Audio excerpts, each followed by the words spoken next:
हो जाए।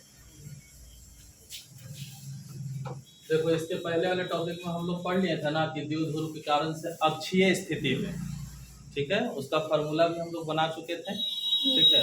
तो आज हम लोग डायपोल के कारण से हम लोग पढ़ेंगे कि निरक्षीय स्थिति में उसकी विद्युत क्षेत्र की तीव्रता का परिमाण कितना होगा और उसकी डायरेक्शन किधर होगी। इतना बात समझ में आया। तो निरक्षीय स्थिति का मतलब क्या हुआ, एक होता है एक्स एक्सिस तो दूसरा उसका वाई एक्सिस पर। तो हमको डायपोल तो बनाना है और डायपोल के हिसाब से देखो कैसे बनेगा। ये हमारे पास एक डायपोल हमने बनाया,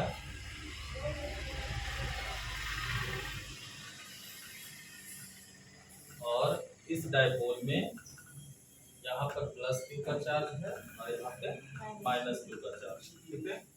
डायपोल की डायरेक्शन नेगेटिव टू पॉजिटिव होता है, ये इसका पी हुआ, ठीक है।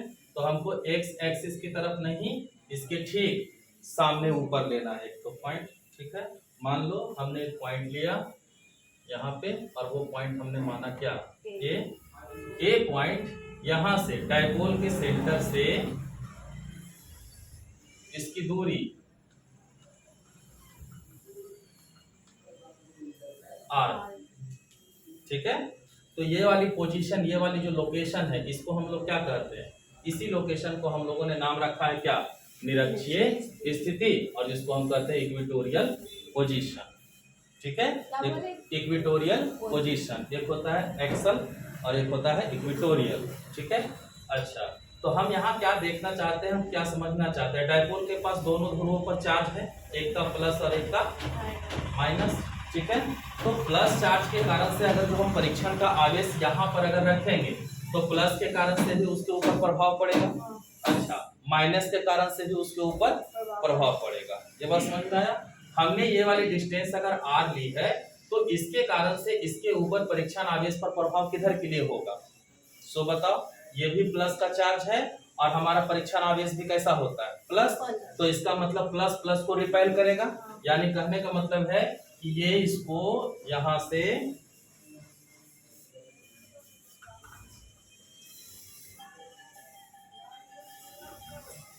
इस डायरेक्शन में इसको रिपेल करेगा, ठीक है।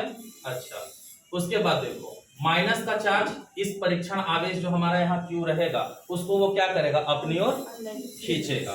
तो इसका मतलब ये हुआ कि इसकी डायरेक्शन इधर से ले लेते हैं और ये क्या काम करेगी, अपनी ओर इसको खींचेगा। तो हमारे पास दोनों ध्रुवों के कारण से दो डायरेक्शन में हमको इलेक्ट्रिक फील्ड मिला। एक प्लस क्यू के कारण से यहाँ इलेक्ट्रिक फील्ड ई मिला, ई प्लस क्यू। अच्छा, ये वाली डायरेक्शन किसके कारण से, माइनस, तो इसको हम लिखेंगे ई माइनस, नोटेशन बना हमारे पास, ठीक है। अच्छा, ये वाली हमारे पास एक तरह से देखो ये समकोण त्रिभुज है, ये इसका सेंटर का पॉइंट है, ये जितना दूर है यहाँ से कितना दूर होता है, आंसर है एल डिस्टेंस का, यहाँ से भी ये कितना डिस्टेंस होता है, एल डिस्टेंस का। तो किसी त्रिभुज के शीर्ष से अगर हम लंबवत किसी भुजा पर करते हैं तो बराबर बराबर भाग में तो ये बटा हुआ सेंटर से खींचा हुआ लाइन, इसका मतलब ये भी इधर 90 डिग्री है, तो दोनों समकोण त्रिभुज तो आपस में बराबर हो गया। अच्छा, ये वाली लेंथ कितना है, एल, और ये वाला डिस्टेंस कितना है, आर। तो हमको तीव्रता कैसे निकालते हैं, ई कैसे निकालते हैं, 1/4 pi epsilon not Q upon R का स्क्वायर। आर क्या होता है, दूरी। तो दूरी देखो तुम्हारा परीक्षण का आवेश यहाँ पर है क्यू, सपोज मान लो यहाँ पर हम क्यू नॉट करते हैं, ठीक है, और यहाँ पर ये प्लस क्यू, तो यहाँ से यहाँ का ना डिस्टेंस हमको चाहिए, ठीक है। तो यहाँ से यहाँ का डिस्टेंस कैसे निकलेगा, देखो ये हो गया आधार, ये हो गया लंब, तो ये क्या हुआ, कर्ण। इतना बात समझ में आया। तो जितना कर्ण यहाँ से लेकर ए से लेकर प्लस क्यू तक है वही तो है ए से लेकर माइनस क्यू तक। तो हम पहले इसका डिस्टेंस निकाल लेते हैं, डिस्टेंस निकालने के बाद फिर हम लोग तय करेंगे कि दोनों को मिला के इलेक्ट्रिक फील्ड कितना आएगा, ठीक है। तो यहाँ पर हम लोग लिखते हैं पहले कि माना कि इसी को कहते हैं हम लोग क्या बना रहे हैं, व्यंजक, ठीक है। माना कि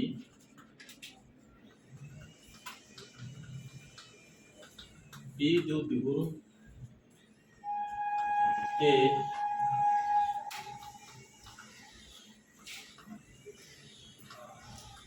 निरक्षीय स्थिति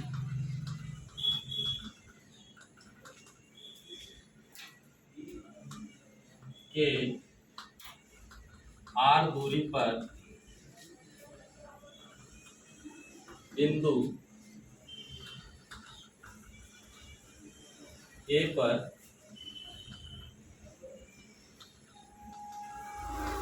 विद्युत क्षेत्र की तीव्रता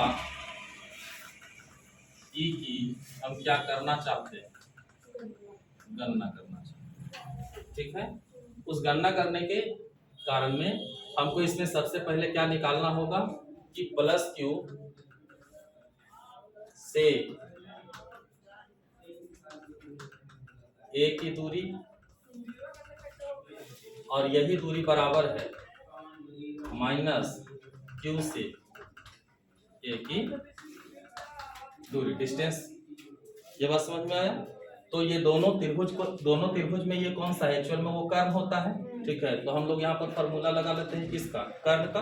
तो कर्ण का हम लोग क्या निकालेंगे, रूट अंडर ये रहा एल आधार और ये रहा लंब। तो हमारे पास क्या आ जाएगा, आंसर है आर का स्क्वायर प्लस एल का स्क्वायर। ये डिस्टेंस हमको मिल गया, इसको ऐसे लिख सकते हैं R square plus L square और इस पर पावर 1/2 ऐसा लिखा सकता है। तो इसका मतलब ये वाला डिस्टेंस यहाँ से यहाँ तक कितना है, R square plus L square और इस पर पावर 1/2। तो ये भी डिस्टेंस कितना हुआ, R square plus L square पर पावर 1/2। इतना बात समझ में आया? अच्छा, हम क्या करना चाहते हैं इसको पहले समझो। हमारे पास इन दोनों के कारण से जो भी हमको इलेक्ट्रिक फील्ड मिलेगा, नेट इलेक्ट्रिक फील्ड, ठीक है, वो नेट इलेक्ट्रिक फील्ड हमारे पास जो आएगा ई प्लस क्यू के कारण से और ई माइनस क्यू के कारण से। ये बात समझ में आया? तो ई प्लस और ई क्यू ये दोनों अलग अलग डायरेक्शन में इलेक्ट्रिक फील्ड बना रही है। तो इन दोनों के कंपोनेंट को भी हमको अलग अलग निकालना होगा। सपोज मानो कि यहाँ से ये वाली जो लाइन गई है, जितना एंगल यहाँ थीटा है वही एंगल थीटा यहाँ भी होगी। क्यों होगी, यहाँ पर दोनों एंगल बराबर, इसलिए बराबर होगी कि दोनों त्रिभुज आपस में बराबर है। यहाँ पर 90 डिग्री है तो यहाँ पर थीटा भी दोनों का बराबर होगा। इतना बात समझ में आया सबको? अच्छा, इसके बाद अगर हम ये देखना चाहते हैं कि हमारे पास E प्लस क्यू के कारण से और E माइनस क्यू के कारण से हमारा नेट E कितना होगा, ये बात समझ में आ रहा है? तो E प्लस क्यू के कारण से और E माइनस क्यू के कारण से नेट E अगर हमको निकालना है तो इसका मतलब कुल विद्युत क्षेत्र की तीव्रता द्विध्रुव P के कारण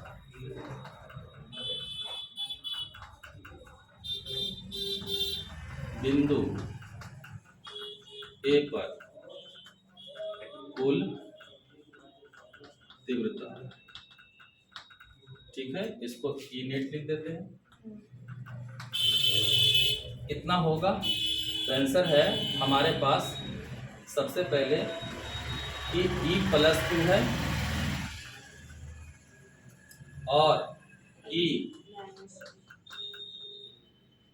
इक्वल टू कितना होना चाहिए, E नेट। इतना बात समझ में आया?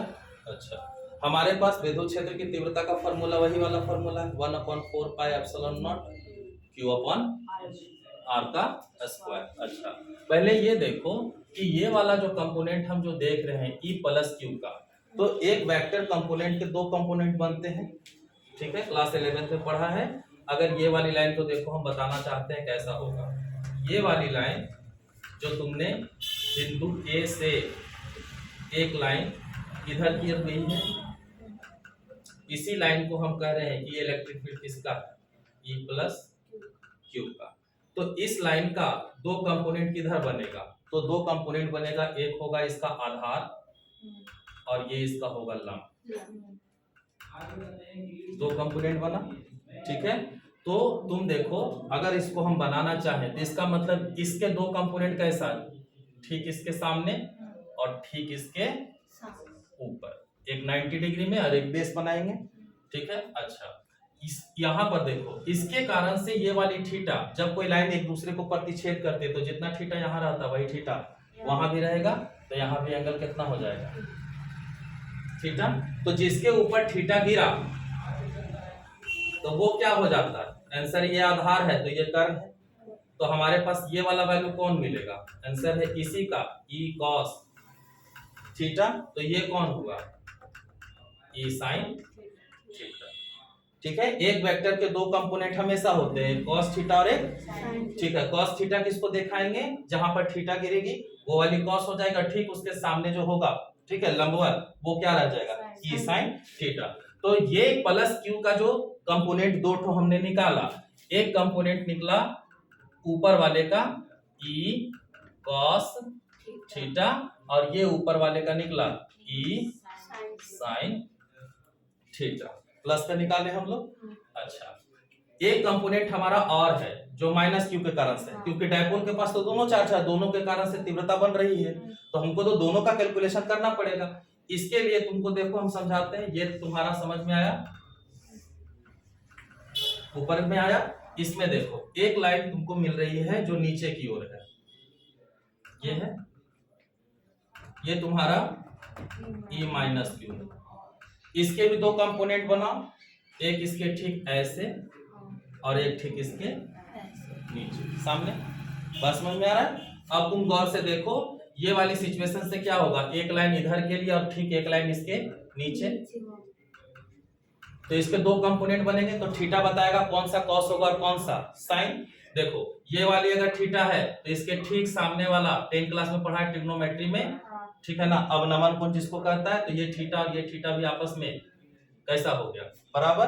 अब तुम गौर से देखो तुम्हारे पास ये वाला थीटा है यहाँ और ये ठीक इसके सामने है, तो कर्ण से जिसके ऊपर थीटा गिरता है वो आधार हो जाता है, तो ये हुआ ई कॉस, तो ई कौन हो गया,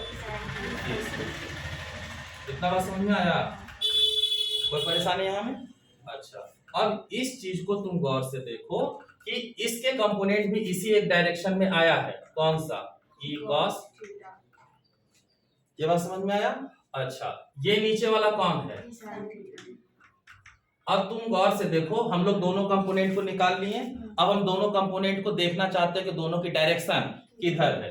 ई कॉस थीटा का दोनों का डायरेक्शन देखो इसी राइट रूट में है, लेकिन ई साइन थीटा का डायरेक्शन देखो एक ऊपर है तो एक, तो जितना ई साइन थीटा ऊपर उतने ही ई साइन थीटा, तो बताओ अगर मान के चलो इलेक्ट्रिक फील्ड 10 बन रहा होगा ऊपर प्लस, तो 10 माइनस, तो टोटल मिला के कितना 0, तो मेरा नेट इलेक्ट्रिक फील्ड कौन मिलेगा ई कॉस थीटा और ई कॉस थीटा, तो कितना है कॉस थीटा 2 ई, ठीक है। तो पहले इसको हम लोग खत्म कर देते हैं, इसको हम लोग लिखते हैं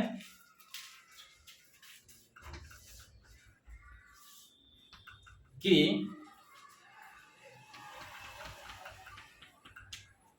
E प्लस क्यू विद्युत क्षेत्र धनात्मक के कारण और E प्लस क्यू तथा E माइनस क्यू के कारण बिंदु ए पर की कौन सी तीव्रता, लंबवत तीव्रता, ठीक है, एक दूसरे के वो क्या है विपरीत है, ठीक है। अतः एक ई साइन थीटा अगर हम लोग प्लस में लेंगे तो दूसरा ई साइन थीटा माइनस, तो लंबवत स्थिति में, ठीक है, ई साइन थीटा की स्थिति में हमको तीव्रता कितना मिलेगा 0 के बराबर, अर्थात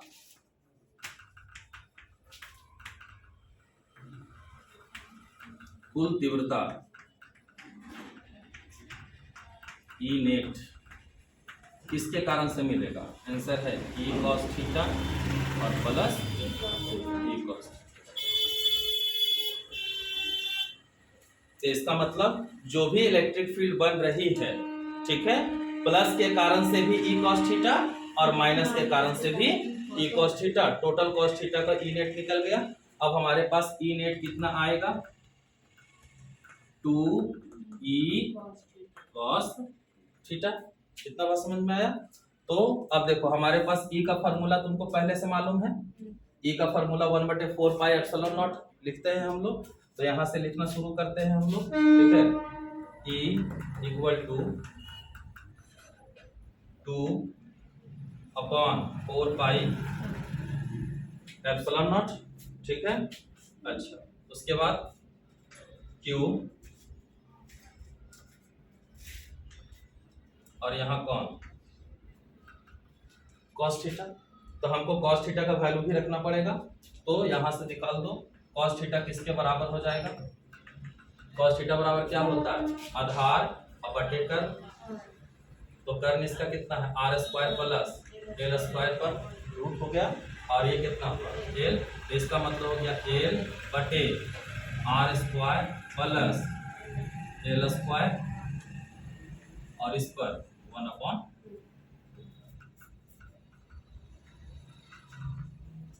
इस वैल्यू को यहाँ बैठा देते हैं, ठीक है। तो हमारा फॉर्मूला क्या बनेगा से देखो ई नेट 2q और ऊपर में l, नीचे क्या आएगा 4 पाई एप्सिलॉन नॉट और r² प्लस l स्क्वायर, ठीक है 1/2। और ये तो हमारा डिस्टेंस आ गया ना। अच्छा एक डिस्टेंस हमारे पास और होता है 1/4 पाई एप्सिलॉन नॉट r का स्क्वायर। तो ये r हमारा कौन रहेगा आंसर है r² प्लस l स्क्वायर और इसका कितना हो जाएगा r² प्लस l स्क्वायर और इसका अगर रूट है तो रूट का स्क्वायर तो फिर खत्म हो जाएगा, ठीक है। तो एक्चुअल में खाली बच जाएगा कितना r² प्लस l स्क्वायर। तो यहाँ हम इसको भी लिख देते हैं r² प्लस l स्क्वायर। तो इस पर पावर 1 और इस पर पावर 1/2, दोनों में तो सेम है तो आपस में ऐड कर देंगे। तो फॉर्मूला क्या बन जाएगा ये गौर से देखो 2ql किसके बराबर होता है p के बराबर। तो इसके जगह पर इसको ऐड कर सकते हैं। तो 2ql के जगह क्या रख दो p। अच्छा इसको क्या लिखो 4 पाई एप्सिलॉन नॉट, इसको क्या लिखेंगे r² l स्क्वायर और पावर कितना हो जाएगा 2 1 2 और 1 3 3 बटे कितना 2। इतना बात समझ में आया, ठीक है। तो ये इसका फॉर्मूला मेन बना।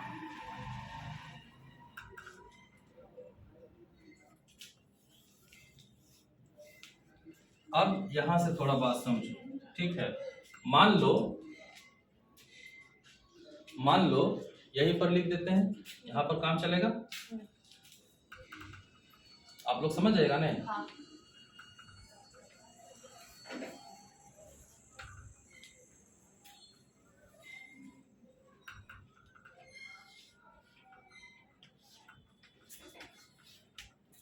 देखो मान लो कि हमारे पास ये जो r है, जो r का जो डिस्टेंस है, ठीक है, ये बहुत बड़ी है किससे l से, यानी l 0 के बराबर अगर हमने ले लिया तो फॉर्मूला में बदलाव क्या आएगा e बराबर क्या आ जाएगा e नेट कितना। तो आंसर है l अगर 0 हो गया, ठीक है, तो फॉर्मूला में हमारे पास तो रह गया क्या 1/4 पाई एप्सिलॉन नॉट। ये क्या रह गया p बटे ये तो 0 हो गया तो कहानी खत्म। स्क्वायर से 3/2 में गुना करेंगे 2 से 2 कैंसल, तो नीचे क्या रह गया r पर पावर q। ये हमारा जो मेन फार्मूला आया है, ठीक है। ये वाली मेन फार्मूला जो है ये हमको ये बताता है कि निरक्षीय स्थिति पर कितना इलेक्ट्रिक फील्ड होगा, किसके कारण से डायपोल के कारण से। डायपोल के कारण से तुम देखो निरक्षीय स्थिति पर p बटा कितना है RQ, लेकिन x वाले पर देखना अक्षीय स्थिति में यहाँ देखना 2p लिखा रहता है, ठीक है। तो 2p का मतलब तुमको अगर पूछा जाए कि बताइए अक्षीय स्थिति में डायपोल के कारण से विद्युत क्षेत्र अधिक होता है कि निरक्षीय स्थिति में अधिक होता है, तो कहाँ बताएगा अक्षीय स्थिति में, ठीक है, क्योंकि वो दुगना है और वो इसका आधा है। ये बात समझ में आया। अच्छा इसकी डायरेक्शन क्या होगी दिशा, क्योंकि इलेक्ट्रिक फील्ड कैसी राशि होती है वेक्टर क्वांटिटी है। तो डायपोल के कारण से इसके पास निरक्षीय स्थिति में इसकी दिशा किधर होगा? तो तुम देखो डायपोल की डायरेक्शन किधर से किधर होता है? नेगेटिव से पॉजिटिव की तरह। अच्छा, ई cos थीटा किधर है? देखो इसका उल्टा, डायपोल की डायरेक्शन इधर है और ये वाला इलेक्ट्रिक फील्ड जो नेट इलेक्ट्रिक फील्ड निकाला है वो उसकी डायरेक्शन किधर है? डायपोल का इधर है, तो इसका उल्टा हो गया। तो ठीक है, तो डायपोल की डायरेक्शन से इसकी दिशा क्या होती है?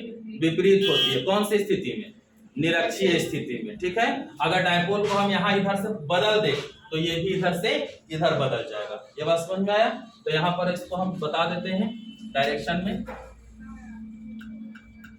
निरक्षीय स्थिति में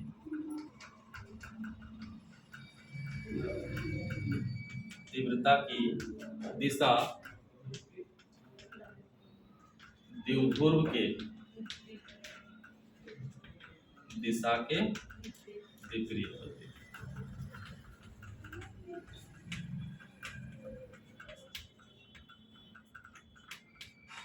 कहीं कोई प्रॉब्लम, कोई दिक्कत नहीं है? ठीक है ना, इतना ज्यादा इसमें कॉम्प्लिकेटेड भी नहीं है। आपको सिर्फ इसके दो कंपोनेंट सिर्फ निकाल लेना है और दो कंपोनेंट निकालने के बाद आप लोग देख रहे हैं कि ये साइन थीटा और ये साइन थीटा ऐसे कैंसिल हो जाता है। तो इसका मतलब मेन जो प्लस के कारण से भी ई cos थीटा में इलेक्ट्रिक फील्ड मिला और माइनस के कारण से ई cos थीटा ही मिला। दोनों को हमको ऐड करना पड़ा, इसीलिए हम लोगों ने इसको लिखा है 2e cos थीटा और ई का फॉर्मूला लगा करके हम लोगों ने cos का वेरिएशन किया और उसके बाद लास्ट में ये फॉर्मूला हमारे पास आया। इतना बात समझ में आया? कोई दिक्कत? चलिए इसको कर लीजिए। उसमें r का मान r स्क्वायर प्लस जी वहाँ r का मान cos थीटा पर आई नहीं लिखा है, e बराबर 2q4 वहाँ e बराबर नहीं, इधर 2q/4 e बराबर ऊपर हाँ 2q cos theta 4 pi epsilon r square plus l square. ये कहाँ से आया? e का फॉर्मूला क्या होता है? 1/4 पाई एप्सिलॉन नॉट, ठीक है, q अपॉन r स्क्वायर। तो r तुम्हारा कौन था? डिस्टेंस। तो तुम बताओ अगर root r square plus l square का हम स्क्वायर करेंगे तो क्या आएगा? r square plus l square. और बाकी cos थीटा से जो तुमने निकाला वो इसमें ऐड हो गया। कोई दिक्कत?